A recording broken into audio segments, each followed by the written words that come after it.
বন্ধুরা, আমরা এসে পড়েছি এসএসসি ইংলিশ ফার্স্ট পেপারের ইউনিট 2 পাস্ট টেন্সের লেসন 2 রিডিং রিয়েলি হেল্পসের দ্বিতীয় অংশ নিয়ে। আজকের লেসন আমি বরাবরের মতো তোমাদের সাথে আছি অনিন্দ কুমার চৌধুরী। চলো শুরু করি। আমরা আজকে আমাদের লেসনের শেষের অংশটুকু পড়ে ফেলব। And Bolt became a legend in his own words. তার মানে বোল্ট তার নিজের ভাষায় একজন কিংবদন্তি ছিলেন। লেজেন্ড মানে হলো কিংবদন্তি। ফেলপস অলরেডি ওয়াজ। ফেলপস যা ইতিমধ্যেই হয়েছেন। বোল্ট বলেছেন যে তিনি একজন লেজেন্ড, কিন্তু ফেলপস অলরেডি আগে থেকে একজন লেজেন্ড বা কিংবদন্তি ছিলেন। Bolt is just 25 years old, so there is no telling how long he can be on top of the sprinting world. তার মানে হলো বোল্টের বয়স মাত্র 25 বছর, সুতরাং এটা বলাটা সম্ভব না যে কয়দিন পর্যন্ত তিনি এই স্বল্প দৌড়ের জগতে শীর্ষে থাকতে পারবেন। তো এখানে অনেকগুলো শব্দ আমরা নতুন করে শিখতে পারছি। একটা হলো স্প্রিন্টিং, সেটা হলো স্বল্প দৌড়, আরেকটা হলো যে টপ, সেটা মানে হলো শীর্ষে।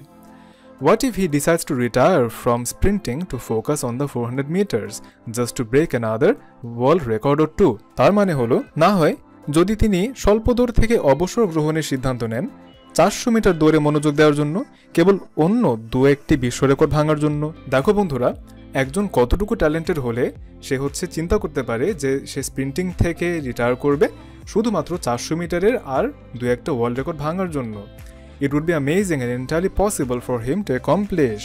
এটি চমকপ্রদ হবে আর এটি সুসম্পন্ন করা তার জন্য পুরোপুরি সম্ভব। মানে এই যে ব্যাপারটা, বোল্ট যে 400 মিটারের দৌড়ে আরও দু একটা রেকর্ড ভাঙার কথা চিন্তা করবেন বা এরকম একটা কথা যে আমরা বলছি, সেটা বোল্টের জন্য খুবই খুবই সম্ভব। সে এতটাই talented. Who had the better 2012 games? You tell us. Let the debate begin. কে 2012 সালের গেমসে অপেক্ষাকৃত ভালো করেছেন? আপনারাই বলুন, বিতর্কটা শুরু করা যাক। তো বন্ধুরা, আমরা এখন কিছু প্র্যাকটিস করে নেব। What makes London Olympic 2012 exceptionally sensational? কি জন্য লন্ডন অলিম্পিক 2012 এতটা বেশি আলোচিত হয়েছিল? এটার আনসার হলো the amazing performances of Michael Phelps and Usain Bolt make the Olympic 2012 exceptionally sensational. তো এখানে বন্ধুরা খেয়াল করে দেখো, আমি মেক বলেছি কারণ কোয়েশ্চেনটা এভাবে বলা যে হোয়াট মেক্স। তো এখানে তোমরা মেক বলতে পারো বা মেডও বলতে পারো, কারণ এই ব্যাপারটা অলরেডি হয়ে গেছে।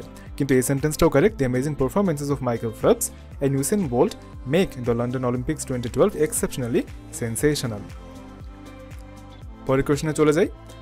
How are Phelps and Bolt brilliantly similar and different?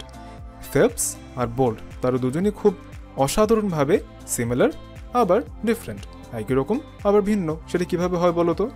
আমরা কিন্তু প্যাসেজটা পড়ে কিছুটা আইডিয়া পেতে পারি। আমরা জানি যে ফেলপস কিন্তু একজন সুইমার ছিলেন, সাঁতারু, কিন্তু বোল্ট দৌড়ে অংশগ্রহণ করতেন। আমরা একটু আনসারটা দেখে নিই। They are similar because both of them are excellent in their careers. They're different because Michael Phelps has decided to retire from race and Usain Bolt is just 25 years old, according to the timeline of the passage in the book. তো এখানে বন্ধুরা আমি বলছি যে they are similar because both of them are excellent in their careers. কেন তারা similar? কারণ এই 2012 গেমসে কিন্তু তাদের দুজনকে নিয়ে সব থেকে বেশি আলোচনা হয়েছিল। তো তারা তাদের দুজনের যে রেসপেক্টিভ যে ফিল্ড, তাদের যে রেসপেক্টিভ স্পোর্ট তারা যেগুলো খেলে, সেগুলোর মধ্যে তারা দুজনই একদম শীর্ষে রয়েছে। Both of them are excellent in their careers. তারা ডিফারেন্ট কি জন্য? কারণ হলো ইউসেন বোল্ট মাত্র কিন্তু তার ক্যারিয়ারটা শুরু করলেন। ইউসেন বোল্টের বয়স কিন্তু এখনো খুব অল্প, মাত্র 25 বছর বয়স। তো তার ক্যারিয়ার কিন্তু এখনো শেষের দিকে যায়নি, কিন্তু ফেলপস অলরেডি ডিসিশন নিয়েছেন যে তিনি রিটায়ার করবেন। এই জন্য তারা একাধারে ভিন্ন আবার খুব similar. Between the two Olympians, who has bagged the highest honor within the same time frame? এটার আনসার হলো বন্ধুরা ইউসেন বোল্ট। কারণ হলো ইউসেন বোল্ট কিন্তু মাইকেল ফেলপস থেকে অনেক কম তার বয়স। তো ওই একই বয়সের মধ্যে, একই টাইম ফ্রেমের মধ্যে, একই সময়সীমার মধ্যে ইউসেন বোল্ট কিন্তু ফেলপস থেকে কম্পিটিটিভলি অনেক বেশি অর্জন করেছেন সেই নির্দিষ্ট টাইম ফ্রেমের মধ্যে। What is special in Bolt so far? বোল্টের মধ্যে এখন পর্যন্ত এত বেশি স্পেশাল কী ছিল? The answer is Bolt won 6 gold medals in 6 Olympic finals. এটা কিন্তু খুব বড় একটা ব্যাপার, and this makes Bolt very very special. How does Bolt evaluate himself? Bolt নিজেকে কিভাবে মূল্যায়ন করেন? এটা কিন্তু আমরা পড়ে এসেছি মাত্র। Bolt evaluates himself as a legend. তার নিজের মুখেই তিনি বলেন যে তিনি একজন কিংবদন্তি কিংবা লেজেন্ড। বন্ধুরা, এখন আমরা এক্সারসাইজ সিতে চলে যাচ্ছি। Make 2 flow charts on Michael Phelps and Usain Bolt, the first 2 are done for you. এখানে শুধু আমরা একটা দেখতে পাচ্ছি, আরেকটা আমরা একটু পরে দেখতে পাবো। তো কোয়েশ্চেনটা এরকম যে আমাদের অনেকগুলো ফ্লো চার্ট বানাতে হবে, মাইকেল ফেলপসের ব্যাপারে আমরা অনেকগুলো কথা বলবো, তারপর ইউসেন বোল্টের ব্যাপারে আমরা অনেকগুলো কথা বলবো, এটাই হচ্ছে আমাদের কাজ। তবে চলো শুরু করি। প্রথম বক্সে আমরা দেখতে পাচ্ছি Michael Phelps the greatest swimmer ever. এ ধরনের আর কি কি কথা আমরা বলতে পারি মাইকেল ফেলপসের ব্যাপারে? আমরা বলতে পারি winner of the highest number of Olympic medals. এটা কিন্তু মাইকেল ফেলপসের খুব গুরুত্বপূর্ণ একটা উপাধি, winner of the highest number of Olympic medals. তারপর আমরা বলতে পারি the most decorated Olympian ever. অবশ্যই যেহেতু তিনি highest number of Olympic medals জিতেছেন, তার জন্য তিনি মোস্ট ডেকোরেটেড, সব থেকে বেশি সম্মানিত একজন Olympic player. One of the best performance of Beijing Olympics 2008। এটাও কিন্তু তার একটা ফ্যাক্ট, এটা আমরা বলতে পারি one of the best performance of Beijing Olympics 2008। বন্ধুরা, এই ব্ল্যাঙ্কগুলো কিন্তু আমি আমার মতো করে ফিল আপ করেছি, তোমরা তোমাদের মতো করে বই থেকে দেখে তোমাদের যেটা মনে হয় সেভাবে তোমরা ফিল আপ করতে পারো। এটা তোমাদের জন্য শুধু একটা নমুনা। সেমভাবে আমরা ইউসেন বোল্টের জন্য বক্সগুলো ফিল আপ করতে পারি। ইউসেন বোল্টের জন্য আমরা বলতে পারি, প্রথমটা আমাদের বইতে দেওয়া ছিল the most successful sprinter. Michael Phelps যেরকম the greatest swimmer ever, Usain Bolt the most successful sprinter. আরও বলতে পারি the fastest man in the world. সেটা কিন্তু অবশ্যই ইউসেন বোল্ট কিন্তু অনেক অনেক বেশি ফাস্ট। তুমি গুগলে যদি সার্চ করে দেখো the fastest man in the world, তোমার সামনে কিন্তু ইউসেন বোল্টের নামই আসবে। 6 gold medals winner in 6 Olympic finals. এটা কিন্তু বিশাল বড় একটা অর্জন যে তিনি 6টা অলিম্পিক ফাইনালে 6টাই গোল্ড জিতেছেন, কোনোটাতে তিনি ব্রঞ্জ বা সিলভার জেতেননি। 6 gold medals in 6 Olympic finals, বিশাল বড় অর্জন। At last one of the youngest sprinters in the world. আমরা কিন্তু দেখেছি যে ইউসেন বোল্টের বয়স মাত্র 25, তো তার ক্যারিয়ার এখনও শেষের দিকে যায়নি। মানে according to the timeline of the book, মানে বইটা যেই সময় লেখা হয়েছিল তখন কিন্তু ইউসেন বোল্টের বয়স মাত্র 25, তো তার ক্যারিয়ার কিন্তু তখনও শেষের দিকে যায়নি। So he is one of the youngest sprinters in the world. বন্ধুরা, এখন চলো আমরা এক্সারসাইজ ডি করে ফেলি। আমাদের ফিল ইন দ্য ব্ল্যাঙ্কস করতে হবে। আমরা একটু ইনস্ট্রাকশনটা পড়ে নেই। Read the following text and complete the blank spaces with the appropriate words from the box below. এই বক্সে আমরা অনেকগুলো শব্দ দেখতে পাচ্ছি, সেগুলো ইউজ করে আমরা এই ব্ল্যাঙ্কগুলো ফুলফিল করব। অ্যান্সার, অ্যান্সার মানে হচ্ছে উত্তর। স্প্রিন্টার মানে যে স্বল্প দৌড়ান। অলিম্পিয়ান মানে অলিম্পিক প্লেয়ার। স্পিড গতি, অলিম্পিক্স তো জানো অলিম্পিক গেমের কথা বলছে। সুইমার মানে সাঁতারু। ডিবেট মানে বিতর্ক। লেজেন্ড মানে কিংবদন্তি। রিটায়ার মানে অবসরপ্রাপ্ত। প্রুভ মানে প্রমাণ করা। হিস্ট্রিজ মানে ইতিহাস। বিগেস্ট মানে সব থেকে বড়, বৃহত্তম। শব্দগুলো জেনে নিয়েছি, এখন চলো আমরা ফিল ইন দ্য ব্ল্যাঙ্কসটা শুরু করে দিই। These are the stories of 2 most successful Olympians of history. While one is famous as the fastest dash, the other is celebrated as the fastest dash of the world. তো আমরা কিন্তু যে দুজন অলিম্পিয়ানদের কথা বলছি, মাইকেল ফেলপস, ইউসেন বোল্ট, তাদের মধ্যে কিন্তু একজন সুইমার, আরেকজন কিন্তু একজন স্প্রিন্টার। দেখো বন্ধুরা, আমরা কিন্তু এই বক্সটা দেখা ছাড়িয়ে বলতে পারছি, কাজ আমরা যেই দুজনের কথা বলছি, একজন হচ্ছে সাঁতার কাটে, আরেকজন দৌড়ায়। সো ডেফিনেটলি একজন সুইমার আর একজন স্প্রিন্টার। আমরা কিন্তু বক্স অলরেডি দেখে এসেছিলাম যে সুইমার আর স্প্রিন্টার দুটো শব্দ আছে। So one of them is the fastest swimmer, এখানে হবে সুইমার। আর এখানে আমরা বলছি মাইকেল ফেলপসের কথা, swimmer. The other is celebrated as the fastest sprinter of the world. The fastest sprinter of the world. However, both are unparalleled for the dash in their own field. Unparalleled মানে হলো যে তাদের সমকক্ষে আর কেউ নেই, তাদের পাশাপাশি আর কেউ নেই, তারা একদম তাদের যে রেসপেক্টিভ ফিল্ড সেখানে তারা সব থেকে শীর্ষে। Unparalleled মানে হলো অপ্রতিদ্বন্দ্বিত। However, both are unparalleled for their dash in their own field. তারা কিসের জন্য এত সেলিব্রেটেড বলো তো? কারণ হলো তারা সাঁতার হোক বা দৌড় হোক, সেখানে তাদের গতি অনেক বেশি, তারা খুব ফাস্ট দৌড়াতে পারে বা খুব ফাস্ট সাঁতার কাটতে পারে। So they are unparalleled for their speed in their own field. আমাদের স্পিড হয়ে গেল, সুইমার হয়ে গেল, স্প্রিন্টার হয়ে গেল।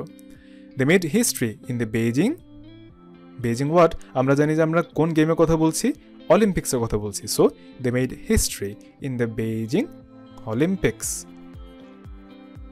তোমরা আমার সাথে সাথে এটা সলভ করে ফেলো বন্ধুরা। In the Beijing Olympics. They have made newer dash in the London Olympics too. They have made newer dash in the London Olympics too. তো তারা কিন্তু already they made history in Olympics, তো they have made newer dash in the London Olympics too. দেখো তারা বেজর অলিম্পিক্সে কী বানিয়েছিলেন, তারা history বানিয়েছিলেন, তারা ইতিহাস গড়েছিলেন। They have made in the London Olympics too, মানে লন্ডন অলিম্পিক্সও তারা টু যেহেতু এখানে আছে, তার মানে তারা একই কাজই লন্ডন অলিম্পিক্সে করেছিলেন। তো তারা কী করেছিলেন লন্ডন অলিম্পিক্সে? ডেফিনেটলি হিস্ট্রি বানিয়েছিলেন। এখন দেখি তো হিস্ট্রি আমাদের আছে কিনা লিস্টে। এই যে আমরা হিস্ট্রিজ দেখতে পাচ্ছি, they have made newer histories in the London Olympics too. They are the living dash now. Living legend এই কথাটা কিন্তু খুব কমন একটা কথা, খুব বড় বড় সেলিব্রিটিদের ক্ষেত্রে এটা বলা হয়। তো এটা লিভিং লেজেন্ড, এটা আমরা সেন্টেন্সটা পড়ে আমরা বুঝতে পারছি। আর অন্য শব্দগুলো তুমি যদি এখানে বসানোর চেষ্টা করো, তুমি দেখবে যে কোনোটা এত ভালোভাবে যাচ্ছে না যেরকম লিভিং লেজেন্ড যায়। মাঝে মধ্যে বন্ধুরা এরকম করতে হয় যে তুমি হয়তো ঠিকমতো ধরতে পারছো না যে কোন শব্দটা এখানে বসবে, তখন তুমি দেখবে যে কোন শব্দগুলো এখানে বসার মতো না, অন্য শব্দগুলো মিলে কিনা, তারপর যেটা সব থেকে ভালো মতো বসে, সব থেকে ভালো মিলে, সেটা তুমি এখানে বসিয়ে দেবে। Though Phelps has dash from his race, Bolt has prospects to dash himself in the next Olympic as well.